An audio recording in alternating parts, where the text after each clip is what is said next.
Spandau. He tried to kill himself 4 times before.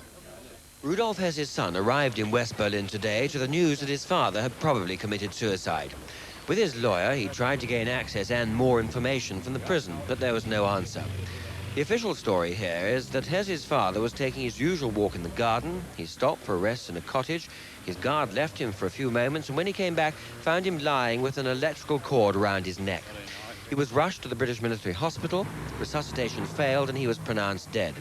A full autopsy say the authorities should establish the actual cause of death. Meanwhile, Spandau prison itself has ceased to be a four-power concern, but for the next 7 days, the International Guard, mounted at the moment by the Americans, will stay. But they'll now have no reason to shoot at anyone, despite their orders, and they'll have nothing to guard but memories.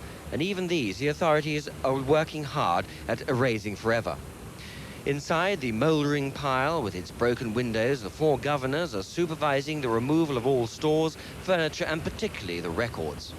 And when the International Guard is finally stood down, that's early next week, then the British take sole responsibility for Spandau. The bulldozers will be moved in, and this whole sprawling prison will be demolished brick by brick until nothing of it is left at all.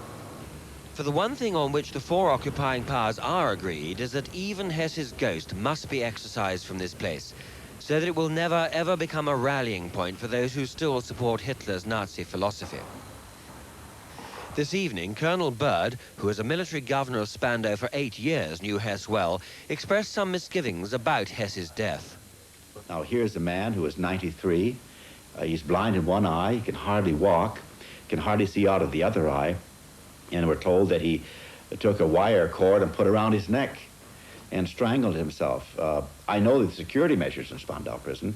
I know how they were carried through with, when I was the governor, how every cell was searched nearly every day. They were supposed to have been at least. And when the prisoners were, their pockets were searched when they returned from the garden, and they were certainly watched carefully while in the garden.